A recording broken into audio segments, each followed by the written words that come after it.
يا مساء الحب والسعادة على الناس الحلوة بزيادة.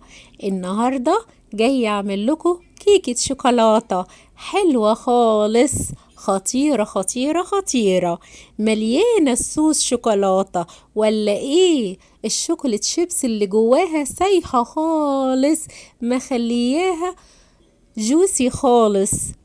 فعلا هتنسيك الدنيا كلها، هتخلي طعمها في بقك على طول، وهتعمليها على طول لحبايبك. يا ريت لو أول مرة تشوفوني تشتركوا في القناة عشان تشوفوا كل حاجة حلوة أنا بعملها. تعالوا بينا نشوف هنعملها ازاي، وهنعمل حلاوتها دي ازاي. يلا بينا نسمي الله ونبتدي عمايلها. في الأول خالص أنا بجيب كوباية سكر، وكمان كوباية زيت، ومعاها كوباية لبن، وما ننساش نص كوباية كاكاو خام، وكوباية ونص دقيق، وبيضتين 2، ومعلقة كيك شيف وفانيليا. وما ننساش كمان الشوكولات شيبس اللي هتخلي طعمها حلو خالص. هنجيب طبق غويط ونحط كوباية الزيت، عليها كوباية السكر، وهندوبهم مع بعض بالمضرب الكهربي، ونضربهم مع بعض ضربتين حلوين كده لغاية ما نحاول ندوب السكر في الزيت. وبعدين هنجيب كوباية اللبن وهنحطها كلها، وبرضه هنرجع للمضرب الكهربي ونقعد نحاول اللي احنا ندوب السكر ويتجانس الخليط كله مع بعضه. بالظبط كده.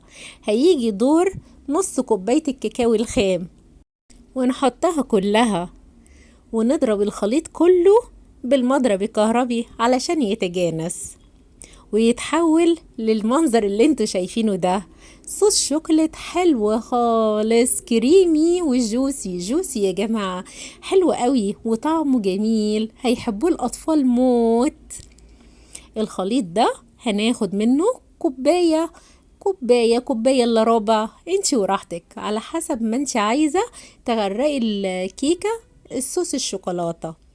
ونلم بقية الخليط بالسباتولا، وكوباية صوص الشوكولاتة نركنها على جنب أو نحطها في التلاجة انتي وراحتك. ونرجع تاني للخليط، نحط عليه البيضتين الاتنين ونضربهم بالمضرب الكهربي برضو ضربتين حلوين كده. وما ننساش الفانيليا علشان تضيع أي زفرة للبيض. وبعد ما نضربهم ضربتين حلوين كده، الخليط كده جاهز اللي هو يتحط عليه بقية المكونات. هنركن المضرب الكهربي على جنب ونلم الخليط بالسباتولا.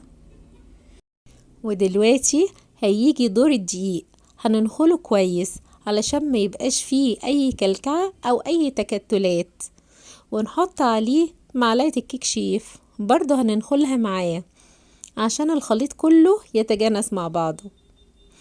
ونرجع نحط على صوص الشوكولاتة، بس هنحطه على 3 مراحل. المرحلة الأولى شوية صغيرين، وهنلم الخليط كله بالسباتولا بس بالراحة من غير ما تكلكعي الخليط.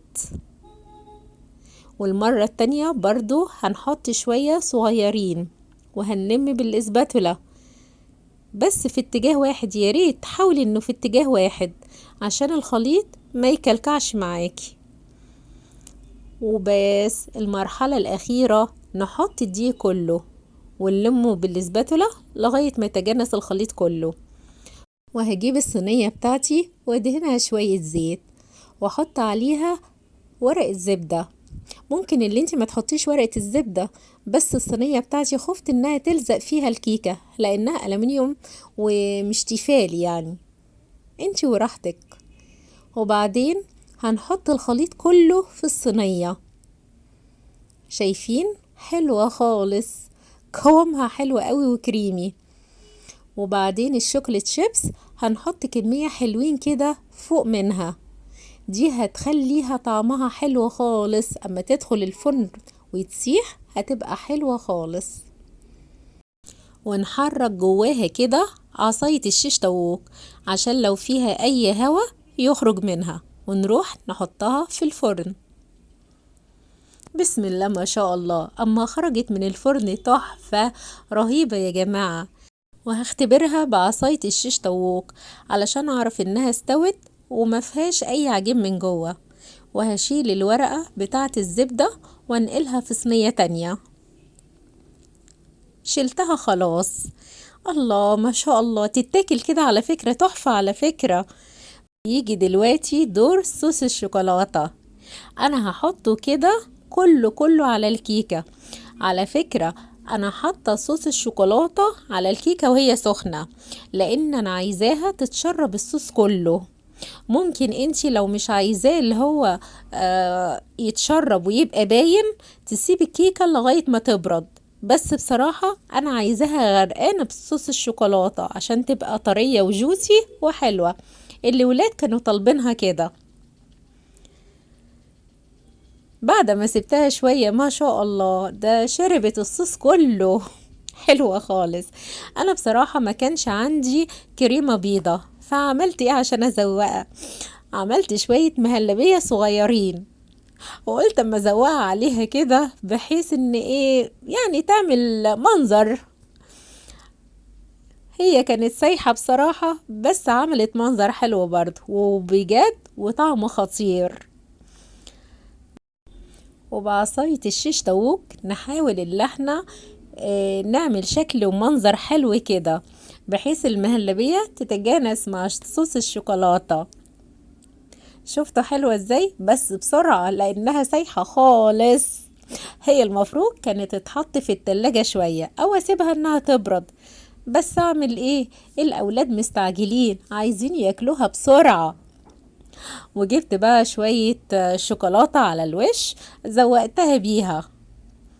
شكلها حلوة خالص ولا طعمها تحفة. حلوة خالص. احلى حاجة فيها اللي انتي عاملاها بحب للناس اللي انتي بتحبيها، فعشان كده طالعة حلوة قوي قوي. يا ريت اللي انتي تجربيها لحبايبك لولادك. بسم الله ما شاء الله، صحتين وعافية.